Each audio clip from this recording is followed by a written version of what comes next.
भरोसा कर लो तुम, साथ निभाऊंगा,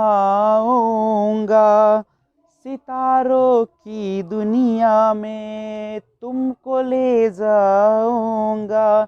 कर लो मेरा एतबार, चलो चांद के पार चलो, चांद के पार चलो, चांद के पार चलो, चांद के पार चलो।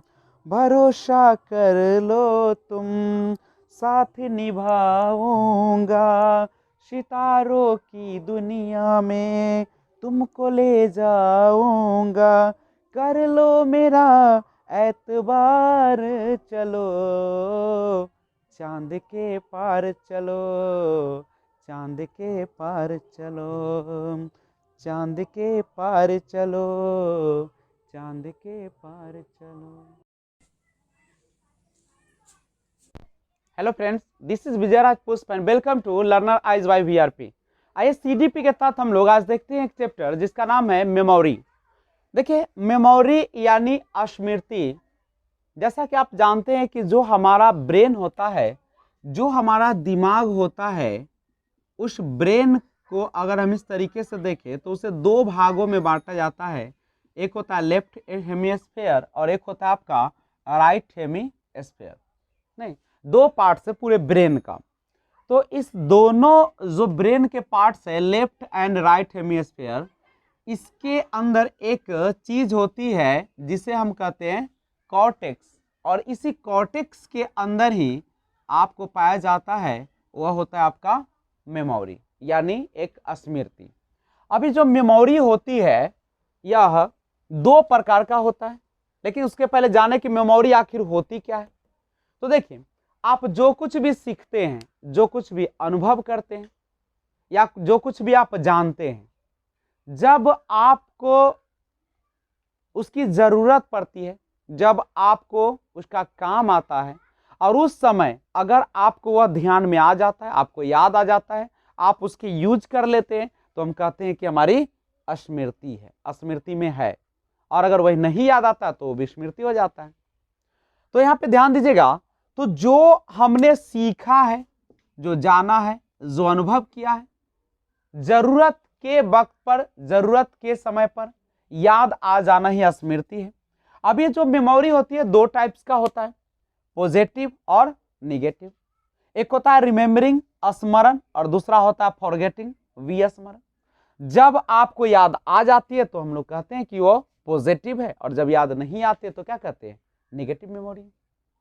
अब ये जो मेमोरी होते हैं, आप उसके स्टेजेस भी होते हैं।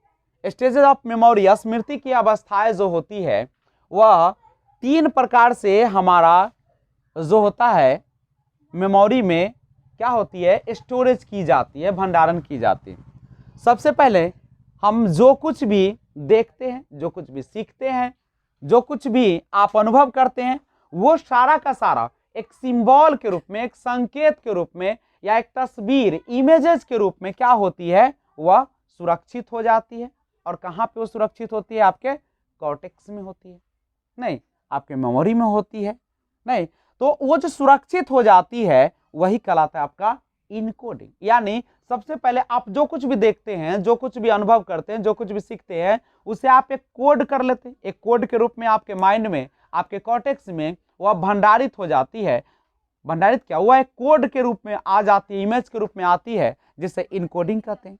और जो आपने कोड किया है, उस कोड को जब आपने कोड कर लिया सिंबल के रूप में या पिक्चर के रूप में, तो वह फिर से क्या होगा, तो वह फिर से वह इकट्ठा होना शुरू होगा। क्योंकि जो भी आप जाने हैं, सीखे, अनुभव किए हैं, जो इमेज आपने बनाया, कोड किया है, वह अब आपका क्या होगा, एक जगह पे जाके भंडारित होगा, एक जगह पे संग्रहण होगा, इकट्ठा होगा। और किसी एक जगह पर यह सब हमारे कहां पे इकट्ठा होता है, कॉर्टेक्स वाले भाग में। यहां पे देखिए, यहां पे आप क्या करते हैं, केवल उसको सिंबल या इमेज के रूप में आप क्या करते हैं, तस्वीर के रूप में आप सुरक्षित रखते हैं। लेकिन वो जो सुरक्षित रखते हैं वह जाके कहां पे स्टोर कर जाता है, आपके कॉर्टेक्स में हो जाता है, जिसे हम स्टोरेज कहते हैं।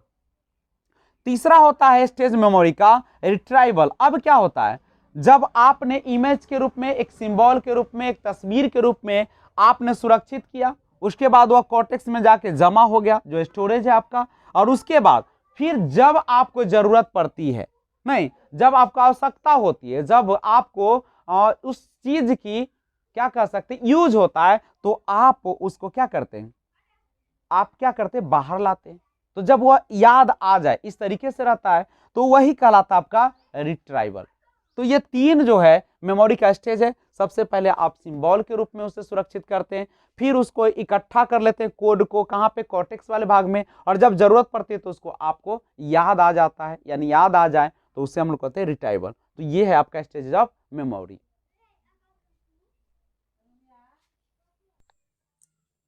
देखते हैं elements of memory. Elements of memory जो होते हैं वो होता है लर्निंग, रिटेंशन, रिकॉल और रिकॉग्निशन।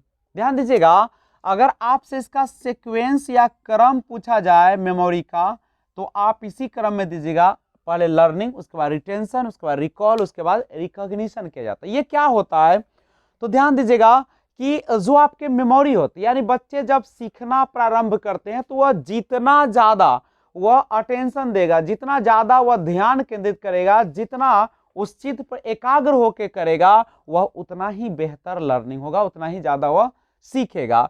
और जब वह एक ध्यान पूर्वक एकाग्र होकर सीखेगा, तो उसकी धारण क्षमता जो होगी, रिटेंशन जो होगी, वह भी क्या होगा, बेहतर होगा। और जब बेहतर हो जाएगा धारण क्षमता, तो बच्चे रिकॉल भी कर लेंगे, जरूरत पड़ने के समय वह स्मरण भी कर सकते हैं। और जब स्मरण कर सकते हैं, तो वह आसानी से उस चीज को रिकॉग्निशन या पहचान भी सकते हैं। यानी सबसे पहले बच्चे एकाग्र होकर सीखते हैं, उसके बाद उसे धारण करते हैं, उसके बाद फिर वह जरूरत पड़ने पर स्मरण करते हैं, और उसको फिर लास्ट में पहचान लेते हैं। तो इस क्रम को याद रखिएगा, लर्निंग, रिटेंशन, रिकॉल और रिकॉग्निशन। थर्ड पर रिकॉल और फोर्थ पर कौन आते हैं, रिकॉग्निशन आते हैं। कभी कभी आपको रिटेंशन थर्ड पर कर देता है, लेकिन आप यही क्रम को याद रखिएगा, लर्निंग, रिटेंशन। आप यह दोनों याद रखिए ना, तो कंफ्यूज करेगा, थर्ड पर रिकॉल और फोर्थ पर रिकॉग्निशन, तो सेकेंड पर रिटेंशन आ ही जाएंगे आपका। अब आती है टाइप्स ऑफ मेमोरी। मेमोरी यानी स्मृति के कितने प्रकार होते हैं। जनरली तीन प्रकार के हम मेमोरी का प्रयोग करते हैं। एक होता है सेंसरी मेमोरी, संवेदी स्मृति, दूसरा शॉर्ट टर्म लघु स्मृति, तीसरा लॉन्ग टर्म मेमोरी यानी दीर्घ स्मृति। ध्यान दीजिएगा, सेंसरी जो होती है मेमोरी, संवेदी स्मृति जो होती है, वह लगभग 1 सेकेंड का होता है। एग्जैक्ट टाइम की अगर बात करें तो 0.2 से 0.5 सेकेंड तक का होता है। लेकिन जो शॉर्ट टर्म मेमोरी होती है वह करीब 20 से 30 सेकेंड तक का होता है। और लॉन्ग टर्म मेमोरी, दीर्घ स्मृति, यह जो होता है इसे लाइफ लॉन्ग मेमोरी या परमानेंट मेमोरी के नाम से भी हम जानते हैं। ये अस्थाई होता है, परमानेंट के लिए होता है ये, ठीक है। तो आइए इसके बाद हम लोग थोड़ा सा देखते हैं विस्मृति के बारे में। तो आइए अब हम लोग फॉरगेटिंग के बारे में जानते हैं, विस्मृति के बारे में। देखिए विस्मृति है क्या, तो आप जो कुछ भी सीखते हैं, जो कुछ भी जानते हैं, जो कुछ भी अनुभव करते हैं, अगर वह आपके दिमाग में रहने के बावजूद भी आपको याद नहीं आती है, जरूरत पड़ने पर वह चीजें आपको याद नहीं आती है, आप भूल जाते हैं, तो वह क्या कहलाता है, विस्मृति कहलाता है। तो वह विस्मृति कहलाता है। अब सवाल उठता है कि हम लोग किसी भी सीखे हुए चीज या अनुभव को भूल क्यों जाते हैं, क्या उसका वजह है। तो उसकी वजह होती है आपके दिमाग के अंदर स्ट्रेस का उत्पन्न होना, तनाव का उत्पन्न होना। आप जो परेशानी रहती है आपके अंदर, वही आपको फॉरगेटिंग का कारण बन जाती है। या दूसरा होता है आप उसका अभ्यास नहीं करते हैं, आप उसको रिवीजन नहीं करते हैं, जिसके कारण भी आप फॉरगेटिंग कर जाते हैं। सबसे ज्यादा बालक जो होते हैं वह विस्मृति कहाँ पे होती है, तो वह होती है एग्जाम में। जब आप सवाल को बनाने जाते हैं, और जब बनाने जाते हैं आपको लगता है कि हमें यह आता है, लेकिन बार बार प्रयास करने के बाद भी आपके दिमाग में वह नहीं आ पाता है, यानी उस समय आप विस्मृति हो जाते एग्जाम में। कभी कभी लगता है कि आपका यह आंसर गलत तो नहीं है। तो ये सारे जो कारण है फॉरगेटिंग ही है, और उसका मेन वजह होता है आपका रिवीजन इफेक्ट। आप उसका प्रैक्टिस नहीं करते, अभ्यास नहीं करते, यूज में नहीं लाते हैं, और जिसके कारण आपको विस्मृति हो जाती। अगर आपसे क्वेश्चन पूछा जाए कि आप बताइए कि आप जब बचपन में रहते थे स्कूल में, तो आपको सबसे प्रिय जो टीचर थे उनका नाम क्या था, तो आप उनका नाम तुरंत बता देते हैं। तो ऐसा क्यों होता है? क्योंकि आपको यह जो चीजें थी, आपने उसको इस तरीके से कोडिंग किया था, इस तरीके से आपने उसको सिंबल इमेज बनाया था कि वह अस्थायी रूप से आपके दिमाग में बनी रहे। तो जो चीजें आपके दिमाग में अस्थायी रूप से बनी रहती है, जिसका कोडिंग अच्छा होता है, जिसका रिवीजन बार बार होता है, तो वह चीजें आपको याद रहती है। तो ये था एक छोटा सा वीडियो फॉरगेटिंग और मेमोरी के अंतर्गत आपने पढ़ा स्मृति और विस्मृति। तो ध्यान दीजिएगा, आप और चाहते हैं बेहतरीन वीडियो, तो सबसे पहले आप इस वीडियो को ज़्यादा से ज़्यादा शेयर कीजिए, ज़्यादा से ज़्यादा लोगों तक पहुंचाइए, और आप अगर नए व्यूअर्स हैं तो इस चैनल को सब्सक्राइब कीजिए और बेल आइकन को ऑल पे जरूर प्रेस करें, ताकि जब भी आपको वीडियो चाहिए और जिस समय मैं अपलोड करूंगा, सबसे पहले आपको नोटिफिकेशन मिल जाएगा। तब तक take care, be enjoy, keep watching, thanks for watching. जय हिंद, जय भारत।